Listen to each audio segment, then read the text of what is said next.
Hi guys, कैसे हो? आज के इस वीडियो में हम एक्सप्लेन करने वाले हैं BTTH2 the flame emperor series के एपिसोड नंबर 6 को।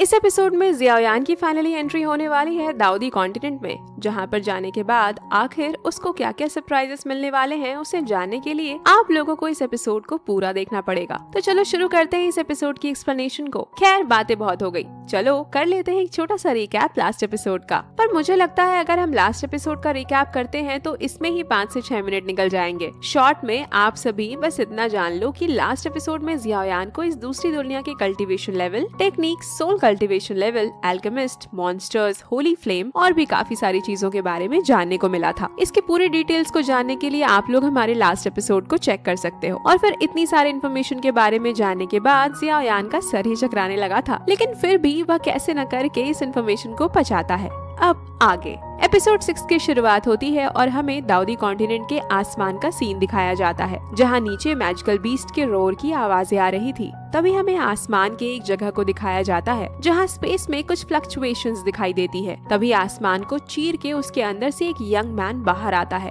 ऑफ कोर्स ये जियाओयान था, और जब वह इस कॉन्टिनेंट में पहुंचता है तो साफ तौर पर वह फील कर पा रहा था कि यहाँ पर जो दुईकी है वो डॉकी कॉन्टिनेंट से काफी स्ट्रॉन्ग है और प्योर है। और फिर जब वह अपने आसपास की चीजों को थोड़ा ध्यान से चेक करता है तो वह काफी सरप्राइज हुआ था। जियाओयान कहता है तो यह जगह है दाऊदी कॉन्टिनेंट, इसे सच में अपर प्लेन कहा जा सकता है। यहाँ पर दाउची एनर्जी चारों तरफ काफी ज्यादा फैली हुई है। और फिर वह अपने हाथों को फैलाते हुए अपने आसपास की जगह को फील करने लगता है। उसको ऐसा करता देख इंपीरियल फ्लेम रिंग के अंदर गोल्डन ड्रैगन किंग भी उसको डिस्टर्ब नहीं करते। और फिर थोड़ी देर बाद जियाओयान कहता है, मास्टर अब हमें क्या करना चाहिए? जिस पर गोल्डन ड्रैगन किंग कहते हैं, ये दाऊदी कॉन्टिनेंट 4 पार्ट्स में डिवाइडेड है, ईस्ट, वेस्ट, नॉर्थ और साउथ। फिलहाल के लिए हमें अभी नॉर्थ वेस्ट डायरेक्शन में जाना है, क्योंकि वहाँ पर ज्यादा पावरफुल एक्सपर्ट मौजूद नहीं है। जिसके साथ ही नॉर्थ वेस्ट रीजन में मुझे अपने कुछ पर्सनल काम भी पूरे करने हैं। और तुम्हारे लिए एक अच्छी बात है कि उस जगह पर एक होली फ्लेम मौजूद है, पर क्योंकि इतने सालों से मैं उस स्पेस वॉइड के अंदर था, इसीलिए अभी मैं पूरा 100% श्योर नहीं हूँ कि वह होली फ्लेम अभी भी उस जगह पर मौजूद होगा या नहीं। जैसे ही golden dragon king holy flame के बारे में बात करते हैं, जियाओयान की आंखों में एक चमक दिखाई देती है। जब उसके चेहरे पर हैरानी से भरा यह एक्सप्रेशन आया ही था, तभी गोल्डन ड्रैगन किंग कहते हैं, बच्चे जल्दी से नीचे जाओ। इस कॉन्टिनेंट में कई सारे पावरफुल फैक्शन आसमान पर भी रूल करते हैं। एक तरह से कहा जाए तो यहाँ पर आसमान में उड़ना मना है, और अगर कोई इन नियमों को पालन नहीं करता या उसको इग्नोर करने की कोशिश करता है तो उसे भारी कीमत चुकाना पड़ सकता है। इसके साथ ही सीन चेंज होता है और हमें दिखाया जाता है एक बंदे को जो अपने सामने मौजूद एक लड़की से कह रहा था, जल्दी से मुझे खजाने का रास्ता बता दो, नहीं तो आज हम तुम्हें यहाँ से जाने नहीं देंगे। ऐसा कहते हुए उसके चेहरे पर एक इविल स्माइल दिखाई देती है, जिसको सुनकर वह लड़की जो भी काफी डरी हुई थी अपने सामने मौजूद उस बंदे की तरफ देखने लगती है और कहती है, मुझे म्यू फैमिली के ट्रेजर पवेलियन के बारे में कुछ भी नहीं पता। मैं म्यू फैमिली के अंदर सिर्फ एक सर्वेंट हूँ, मुझे इसके बारे में कुछ भी नहीं पता। तुम्हें इसके बारे में म्यू फैमिली से जाकर पूछना चाहिए। जिस पर उनमें से एक दूसरा बंदा कहता है, म्यू फैमिली से जाकर पूछूं, मगर हम तो म्यू फैमिली से ही होकर आ रहे हैं। म्यू फैमिली के एल्डर ने मरने से पहले बताया है कि खजाने का नक्शा तुम्हारे पास है। उस बंदे के इस बात को सुन के वो लड़की समझ जाती है कि यह लोग उसके पीछे पड़े हुए हैं और इनको खजाने से कोई भी लेना देना नहीं। जिस पर वह लड़की कहती है, आखिर तुम झूठ क्यों बोल रहे हो? अगर तुम्हें मेरे ऊपर अटैक करना है तो करो, तुम्हें ऐसे बहाने बनाने की जरूरत नहीं है। उसकी वो बातें सुनकर पीछे मौजूद बंदे की आंखों में एक गुस्सा दिखाई देता है और उसकी वह गंदी आंखें देख रही थी उस लड़की को। और फिर वह कहता है, जाओ जाकर इसके कपड़े उतारो, पहले हमें इसके स्टोरेज रिंग को खोजना होगा। जब वह लड़की इस चीज को देखती है कि वह सभी लोग एक्शन लेने वाले हैं, तो उसका एक हाथ उसके दूसरे हाथ में मौजूद रिंग को पकड़ लेती है। ऐसा इसलिए था क्योंकि वो रिंग उसकी माँ की आखिरी निशानी होती है, जिस वजह से सिचुएशन कैसी भी हो वो लड़की इन लोगों को सफल नहीं होने दे सकती। और तभी फिर से सीन चेंज होता है और हम देखते हैं जियाओयान को, जहाँ पर गोल्डन ड्रैगन किंग उससे बात कर रहे थे। और तभी अचानक से गोल्डन ड्रैगन किंग एक ऑरा फील करते हैं और कहते हैं, बच्चे रुको, यहाँ से हमें अभी तुरंत ईस्ट डायरेक्शन में जाना होगा। मैं एक फेमिलियर से ऑरे को महसूस कर पा रहा हूँ। गोल्डन ड्रैगन किंग के इन शब्दों के साथ ही सीन फिर से चेंज होता है और हम देखते हैं उसी लड़की को जिसको पहले परेशान किया जा रहा था, जहाँ पर वह लड़की उन लोगों को आगे बढ़ते हुए देख अपने हाथों को अपने सिर की तरफ लेकर जाती है। देखने से ऐसा लग रहा था जैसे वह अपनी जान लेने की कोशिश कर रही हो। बस इसी मोमेंट में हम उनके सामने ब्लैक कपड़ों में एक यंग मैन को अपीयर होते हुए देखते हैं। ऑफ कोर्स ये जियाओयान था और उसके बगल में लिटिल यी भी उसके बॉडी से बाहर आ चुका था। और फिर जब वह उन घटिया लोगों को उस छोटी लड़की को परेशान करते हुए देखता है तो गुस्से में वह अपनी पावर को रिलीज कर देता है, जिसकी वजह से वह लोग जो छोटी लड़की पर अटैक करने के लिए आगे बढ़ रहे थे उड़ते हुए पीछे जाते हुए दिखाई देते हैं। और अभी तक जियाओयान भी नोटिस नहीं कर पाया था कि लिटिल यी जो एक फायर स्पिरिट है, जब से उसके फॉरहेड पर वो रीइंकार्नेशन सील अपीयर हुआ था, दाऊदी कॉन्टिनेंट में आने के बाद उसका अपीयरेंस काफी ज्यादा इंसानों की तरह हो गया था। वहाँ पर अचानक से सिचुएशन में ऐसे बदलाव को देखकर वह बंदे जो अटैक करने के लिए आगे बढ़ रहे थे उनकी ग्रुप का लीडर कहता है, आखिर तुम हो कौन? क्या तुम इस ब्यूटी को बचाकर हीरो बनना चाहते हो? और अगर ऐसी बात है तो तुम्हारा डिसीजन बिल्कुल गलत है, ये हमारी टारगेट है। इतना कहने के बाद वह बंदा अपने लोगों से आगे की तरफ इशारा करते हुए कहता है, अटैक। दूसरी तरफ वह छोटी लड़की जिसके जान को अभी जियाओयान ने बचाया था, वो इसके लिए काफी ग्रेटफुल महसूस करती है, पर साथ ही उस लड़की को उन बंदों के स्ट्रेंथ के बारे में पता होता है। इस वजह से वह नहीं चाहती थी कि कोई उसकी वजह से फालतू में किसी मुसीबत में पड़े। इसके बारे में सोचते हुए वो कहती है, यंग मास्टर केयरफुल, इनका लीडर दाओ शेंग के 6 स्टार पर है। और तभी इसी मोमेंट में कुछ ऐसा होता है जिसको किसी ने भी एक्सपेक्ट नहीं किया था। वो लोग जो अटैक करने के लिए आगे बढ़ रहे होते हैं, जियाओयान के फिंगर के एक इशारे से तुरंत एक बूम की आवाज के साथ ब्लास्ट होकर खून में बदल गए थे। और बाकी बचे हुए लोग जब इस सीन को देखते हैं तो इस समय उनकी आंखों में एक अलग ही डर दिखाई दे रहा था। तभी जियाओयान अपने स्टोरेज रिंग के अंदर से एक मेडिसिन पिल को बाहर निकालते हुए उस छोटी लड़की को देखकर कहते हैं, अगर तुम्हें डर नहीं है कि मैं तुम्हें जहर दे दूंगा या तुम्हें जान से मार दूंगा तो तुम इस मेडिकल पिल को ले सकती हो। ये एक हीलिंग मेडिसिन है, ये तुम्हारे इंजरीज को सही करने में मदद करेगा। भले उस लड़की के पैरों में से ब्लड बाहर आ रहा था, पर उसकी आंखों में जो डिटर्मिनेशन दिखाई दे रहा था वह बिल्कुल भी कम नहीं होता। जैसे ही वह मेडिकल पिल उस छोटी लड़की के हाथ में आता है, बिना किसी हेजिटेशन के वो तुरंत उसको कंज्यूम कर लेती है। और जब उसने ऐसा किया था तो वो महसूस कर पाती है उसके बॉडी में एक एनर्जी काफी तेजी से फैलने लगी है, जिससे उसके बॉडी पर जो इंजरीज होती है वह तुरंत ही हील होने लगती है। मेडिकल पिल के ऐसे इफेक्ट को देखकर वो लड़की बिल्कुल शॉक रह गई थी। साफ तौर पर यह एक हाई लेवल का मेडिकल पिल था।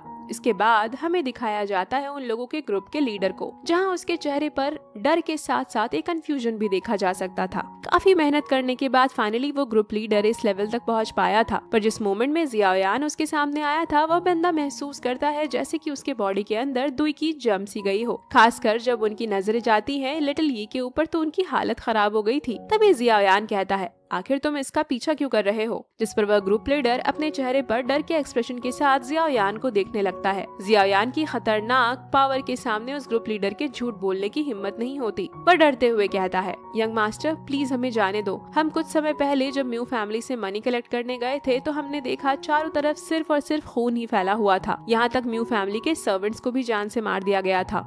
और जिन लोगों ने म्यू फैमिली को डिस्ट्रॉय किया था उन्होंने हमें भी धमकी दी थी कि हमें उस लड़की से खजाने के नक्शे को हासिल करना होगा। वहीं दूसरी तरफ अपने इंजरीज को हील होते हुए देख वह लड़की जियाओयान के सामने बो करते हुए कहती है, यंग मास्टर मेरी जान बचाने के लिए आपका बहुत बहुत धन्यवाद। भले ही अभी जियाओयान समझ नहीं पा रहा था कि आखिर गोल्डन ड्रैगन किंग ने उस लड़की को बचाने के लिए क्यों बोला, लेकिन अगर उन्होंने बोला है तो जरूर इसके पीछे कुछ इम्पोर्टेंट रीजन रहा होगा। तो जियाओयान कहता है, खड़े हो जाओ, तुम्हें इतना पोलाइट होने की जरूरत नहीं। अभी तुम इन लोगों के साथ क्या करना चाहती हो यह पूरी तरह से तुम्हारे ऊपर डिपेंड करता है। जियाओयान की बात को सुनकर वह लड़की कहती है, यंग मास्टर आप इनको जाने दो, उनके पास भी कोई और रास्ता नहीं था और तो और मुझे भी नहीं पता कि मेरे माँ बाप कौन है, और जितना मुझे याद है उसके हिसाब से यही एक रिंग है मेरे पास जो उनकी आखिरी निशानी है, जिससे मैं उनका पता लगा सकती हूँ। और अभी तक मुझे इतना बड़ा म्यू फैमिली ने ही किया है, इसीलिए भले ही मैं अभी कमजोर हूँ लेकिन मैं इसका बदला खुद ही लेना चाहती हूँ। फाइनली मैटर को इस तरह से खत्म होते हुए देख जियाओयान भी यहाँ से जाने के लिए तैयार हो जाता है, क्योंकि दुश्मनों को इस तरह से जिंदा छोड़ना मतलब कि वह अपने लिए मुसीबत को और ज्यादा बढ़ाना होता है। पर तभी उसकी नजरें देखती हैं उस लड़की को,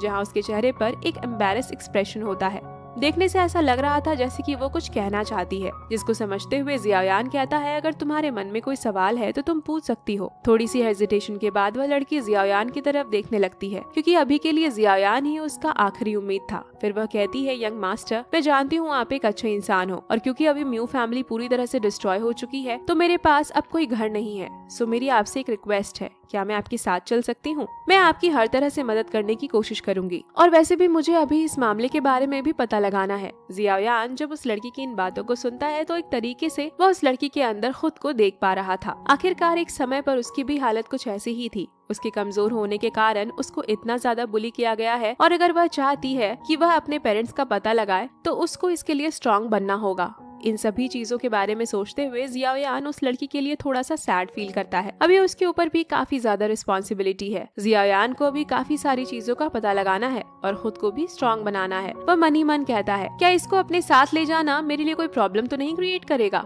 वह बस इसके बारे में सोच ही रहा था, तभी उसके माइंड में गोल्डन ड्रैगन किंग की आवाज सुनाई देती है। वह कहते हैं, बच्चे इसे अपने साथ ले लो। मैं 100% श्योर हूँ मेरे आज इस डिसीजन के लिए तुम फ्यूचर में जाकर काफी थैंकफुल होने वाले हो। तुम सच में काफी ज्यादा लकी हो कि तुम आज इस लड़की से मिल पाए। भले ही अभी वह समझ नहीं पा रहा था कि गोल्डन ड्रैगन किंग आखिर इस लड़की को क्यों बचाना चाहते हैं, लेकिन अगर वह सच में ऐसा कर रहे हैं तो जरूर इसके पीछे कोई बहुत बड़ा कारण होगा। और जबकि खुद गोल्डन ड्रैगन किंग ने उस लड़की को प्रोटेक्ट करने के लिए कहा था, तो आखिर जियायान उस पर राजी कैसे ना होता। वह उस लड़की की तरफ देखते हुए कहता है, ठीक है चलो तुम मेरे साथ आ सकती हो। जब वह लड़की इस बात को सुनती है कि जियायान ने उसके रिक्वेस्ट को एक्सेप्ट कर लिया है, तो वह काफी ज्यादा खुश हुई थी और कहती है, यंग मास्टर आपका इसके लिए बहुत बहुत थैंक यू। मेरा नाम चिंग युआन है, लेकिन यंग मास्टर आप कौन है? मैं आपको पहचान नहीं पाई। चिंग युआन बेसिकली शुरुआत में जियायान जैसे किसी भी अनजान व्यक्ति से ऐसे ही किसी मेडिकल पिल को लेना नहीं चाहती थी, क्योंकि ऐसे लोग और भी ज्यादा घटिया हो सकते हैं, जिनसे चिंग युआन ऑलरेडी म्यू क्लैन के अंदर मिल चुकी थी।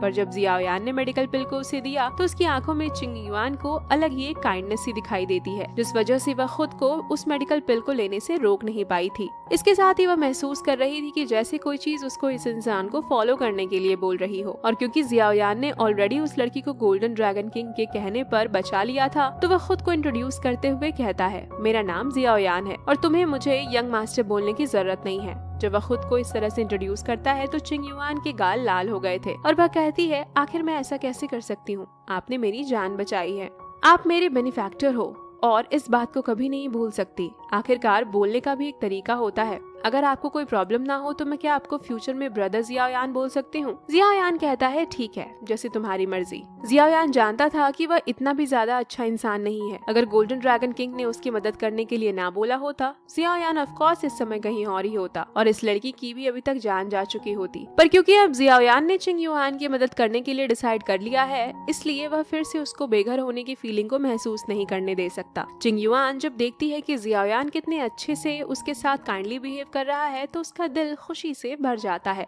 तभी वह कहती है, ब्रदर जियायान, क्या आपके पास रहने के लिए कोई जगह है? और अगर ऐसा नहीं है तो चलो हम म्यू फैमिली को इन्वेस्टिगेट करने के लिए चलते हैं। जब उसे म्यू फैमिली की याद आती है, तो हम चिंग युआन की आंखों को हल्के से लाल होते हुए देखते हैं। पर जबकि जियायान अभी अभी इस कॉन्टिनेंट में आया था, उसको इस जगह के बारे में कुछ खास पता नहीं था। और जब उसने इस बारे में गोल्डन ड्रैगन किंग से पूछा, तो वह भी इस छोटी सी जगह को याद नहीं कर पा रहे थे। जियायान कहता है, क्या तुम्हें यहाँ की सिचुएशन के बारे में कुछ पता है? मैं यहाँ से सबसे पास की सिटी में जाकर कुछ मेडिकल इंग्रेडिएंट्स को खरीदना चाहता हूँ। इस बात को सुनकर चिंग युआन काफी एक्साइटेड होती है और कहती है, हाँ मुझे बिल्कुल इस जगह के बारे में पता है। जियायान अभी जिस जगह पर खड़ा था, बेसिकली उसे नॉर्दर्न कॉन्टिनेंट का बॉर्डर कहा जा सकता है और इससे कुछ दूरी पर मौजूद होता है चिंगशिन सिटी। और जियायान के पास जो खतरनाक स्पीड है, उसकी मदद से जियायान को चिंगशिन सिटी में पहुँचने में ज्यादा टाइम नहीं लगता। लेकिन क्योंकि चिंग युआन के पैरों में वे इंजरीज अभी पूरी तरीके से हील नहीं हुए थे, इस वजह से जियायान अपने स्पीड को स्लो कर लेता है। आसमान में उड़ते हुए नीचे के सीन को देखकर अभी चिंग युआन का मूड भी थोड़ा और अच्छा हो चुका था। वह कहती है, ब्रदर जियायान, आखिर आप यहाँ पर अकेले क्यों हो?